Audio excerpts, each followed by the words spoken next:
Good morning friends. JP stock YouTube channel में आपका हार्दिक स्वागत है।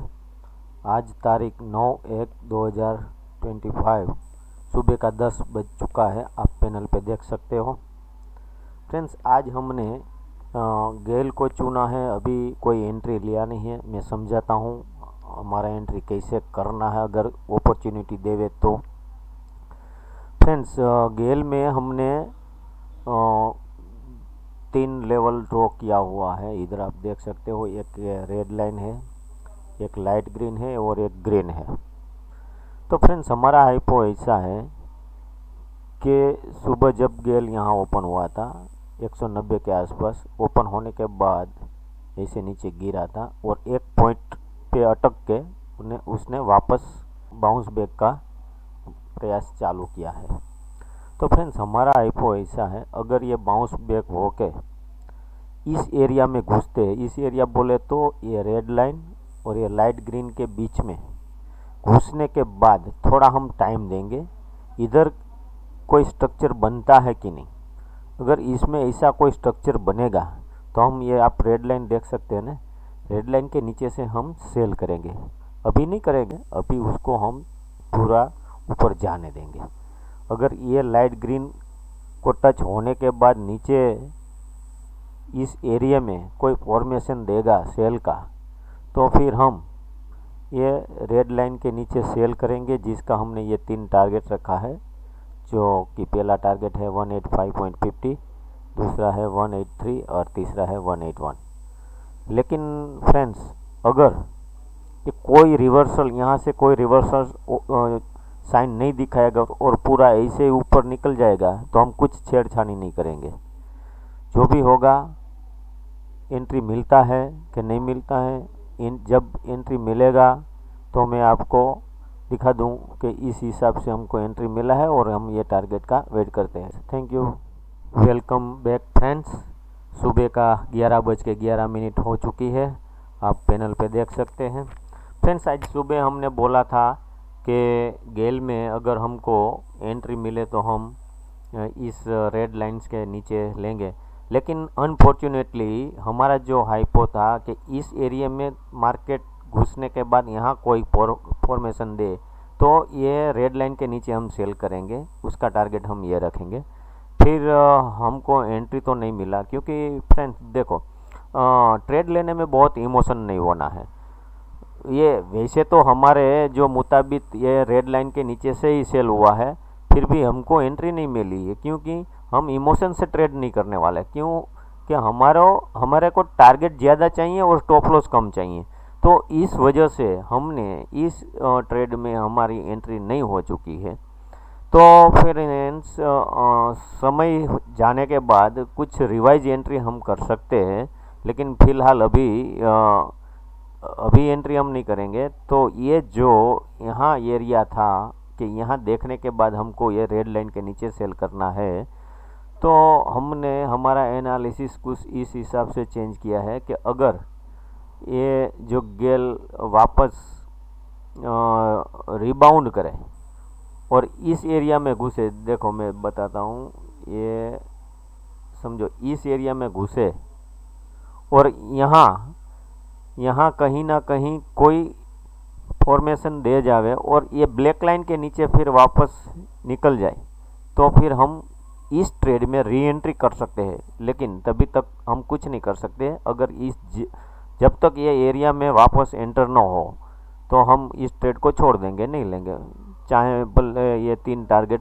पकड़ ले, ठीक है। क्योंकि हमको पेशेंस के साथ ट्रेड करना है।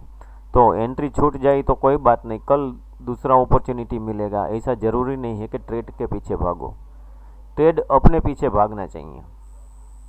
तो फिलहाल हम ये वेट करते हैं। अगर ये फर्स्ट टारगेट को टच होने के बाद भी यहाँ इस एरिया में घुसे और यहाँ कुछ ना कुछ हमको फॉर्मेशन दिख जाए और ब्लैक लाइन के नीचे शुरू हो जाए, तो फिर हम ये 3 टारगेट के लिए बैठेंगे और वो हमारी सेल एंट्री इधर से एजुकेट करेंगे।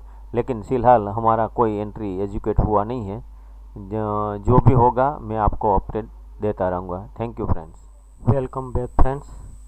दोपहर का 2:30 बज चुका है। पैनल पे देख सकते हैं 2:37 हो चुकी है। फ्रेंड्स, सुबह हमने गेल में एक शॉर्ट पोजीशन का हाइपो रखा था। अनफॉर्चुनेटली हमको एंट्री नहीं मिली है, बट जो उसका मूवमेंट है वो बिल्कुल हमारी हाइपो के मुताबिक चला। कोई बात नहीं फ्रेंड्स, शेयर बाज़ार में ट्रेड करना है तो पेशेंस की खूब आवश्यकता है। तो ऐसा ज़रूरी नहीं है कि हमारे को ट्रेड करना ही करना है, क्योंकि हम छोटे रिस्क और बड़े टारगेट के लिए एंट्री ढूंढते हैं, तो ऐसा तो होना ही है। देखो, ये री एंट्री का भी हमने दोबारा इधर मतलब एनालिसिस का प्लेसमेंट किया था कि अगर ये लेवल तोड़ने के बाद अगर इस एरिया में भी घुसे तो भी हम सेल का री एंट्री कर सकते थे, बट हमको री एंट्री भी उसने नहीं दी। कोई बात नहीं। तो अभी 2:30 बज चुका है। तो फ्रेंड्स, अब इस ट्रेड में कुछ नहीं करना है, क्योंकि अब इंट्राडे के मुताबिक अब टाइम नहीं है। अगर रिट्रेस हो के भी यहाँ से कोई अपॉर्चुनिटी दे तो हम ट्रेड नहीं ले सकते, क्योंकि हमारे पास अब इंट्राडे के हिसाब से टाइम नहीं है। फ्रेंड्स, ये ट्रेड लेने का मतलब ये ट्रेड हमने लिया नहीं है, लेकिन ये हाइपो रखने का मैं लॉजिक बताता हूँ आपको। देखो, ये 1 डे की टाइम फ्रेम में ये इसका गेल का चार्ट कुछ ऐसा दिखता है। देखो, ये कैंडल 3 जनवरी का है और ये कैंडल 6 जनवरी का है। मतलब ये प्रीवियस कैंडल और नेक्स्ट कैंडल के बीच में एक रेजिस्टेंस फॉर्मेशन हुआ था, जो कि ये ग्रीन लाइन आपको साफ साफ दिखती होगी। ये जो ग्रीन लाइन है हमारे पास, वो पहले से रेजिस्टेंस एक पड़ा था। इसके बाद 2 दिन तक गेल ने कुछ इस कैंडल की बॉडी की अंदर ही मूवमेंट किया। देखो, तो कल जब ये कैंडल ने इस रेजिस्टेंस को टच करने के बाद जो फॉर्मेशन बना, उस हिसाब से हमको लगा कि आज सुबह, देखो मैं अभी 5 मिनट कर देता हूँ ताकि आपको ज़्यादा क्लैरिटी मिले। देखो, ये जो ग्रीन लाइन है वो पहले से हमने ड्रॉ किया था। डे 1 के मुताबिक ये रेजिस्टेंस हमारे पास पड़ा था। देखो, आज का चार्ट ये लंबी ग्रीन कैंडल से ये लंबी रेड कैंडल से स्टार्ट हुआ है। इससे आगे ये कल का चार्ट है। तो कल के चार्ट हिसाब से हमको ऐसा मालूम हुआ कि अब ये रेजिस्टेंस के साथ टकराया है। ये रेजिस्टेंस को कल 2 बजे के आसपास टकराया, लेकिन इसके बाद इंट्राडे के हिसाब से कोई समय नहीं था, तो ऑब्वियसली आज सुबह ओपनिंग के बाद ही इसको देखना पड़ता। तो हमारे पास ये पहले से रेजिस्टेंस था, तो हम ओपनिंग को देखने के बाद हम यहाँ से कुछ डिसाइड करने वाले थे, लेकिन अनफॉर्चुनेटली ये पहला कैंडल जब सुबह ओपन हुआ 190 के आसपास ओपन हुआ, करीबन यहाँ तक हाई लगाया, 190.80 के आसपास हाई लगाया ये, और इसके बाद पहली 5 मिनट कैंडल गिरने के बाद यहाँ क्लोज हो गई। तो हमको साफ साफ पता चल गया कि ये जो रेजिस्टेंस है वो पूरी तरह से कंफर्म हो चुका है, ये रेजिस्टेंस है। तो इसके बाद ये पूरी पहली कैंडल जो लंबी थी, इसीलिए हमको ऑब्वियसली वो रिट्रेस का इंतज़ार करना था। मतलब कि ये एरिया में हमारे को इंतज़ार करना था कि ये एरिया में आने के बाद कुछ ना कुछ ऐसा साइन मिले तो ही हम सेल ट्रेड करेंगे। तो फिर यहाँ से इतना ही रिट्रेस हुआ, जो कि हमने पहले से ये रेड लाइन वाली ड्रॉ कर दिया था, लेकिन इसको ब्रेक करके इस एरिया में घुसे नहीं। अगर जो ये घुसता तो हमारा क्या है कि रिस्क रिवॉर्ड छोटा हो जाता, तभी हम ट्रेड एजुकेट करते। तो इसलिए हमारी अपॉर्चुनिटी आज छूट गई, हमारे को एंट्री नहीं मिला। फिर भी देखो, ये लेवल का पावर मैं आपको सिर्फ समझाने के लिए ये ट्रेड का एनालिसिस कर रहा हूँ कि ये रिट्रेस होने के बाद ये रेड लाइन को टच हुआ और फिर हमारा टारगेट की ओर चल पड़ा। अभी भी देखो, ये ऑलमोस्ट सेकंड टारगेट के नज़दीक है। अभी फर्स्ट टारगेट सुबह 12 बजे पौने 12 बजे के आसपास आ गया था और यहीं से नरमी बना के डाउन ट्रेंड होने के बाद ये 183 की ओर चल पड़ा है। तो फ्रेंड्स, तो शेयर बाज़ार में ट्रेड करना है तो हम कम रिस्क और ज़्यादा टारगेट मिले उसमें ही ट्रेड करेंगे। फिर भी ये एनालिसिस करने का मतलब तो यही था कि हम जो हाइपो रखते हैं तो आप एक देख सकते हो कि एंट्री का अपॉर्चुनिटी मिले न मिले अलग बात है, लेकिन हमने जो हाइपो रखा था उस हिसाब से उसने मूवमेंट तो दे ही दिया है।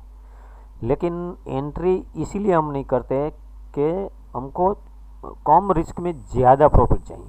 तो ये ट्रेड छूट गया कोई बात नहीं, लेकिन हम यही पेशेंस से आगे इन फ्यूचर भी यही पेशेंस से काम करेंगे तो हमको शेयर बाज़ार में से मुनाफा करने से कोई नहीं रोक सकता फ्रेंड। ये मैं आपको कॉन्फिडेंस के साथ बोलता हूँ, मेरा एक्सपीरियंस बोलता है। तो फ्रेंड्स, इस चैनल को ज़्यादा से ज़्यादा सब्सक्राइब करवाइए, आप भी सब्सक्राइब कर दीजिए और आप का फ्रेंड लोगों को शेयर कीजिए, ये वीडियो शेयर कीजिए और चैनल को सब्सक्राइब कीजिए, बेल आइकन को दबाइए, ज़्यादा से ज़्यादा शेयर करें, वो मेरी आपसे नम्र अपील है। थैंक यू फ्रेंड्स, कल मिलेंगे। कोई जो ट्रेड अपॉर्चुनिटी मिलता है तो कल कुछ दिखाएंगे। तब तक के लिए बाय बाय।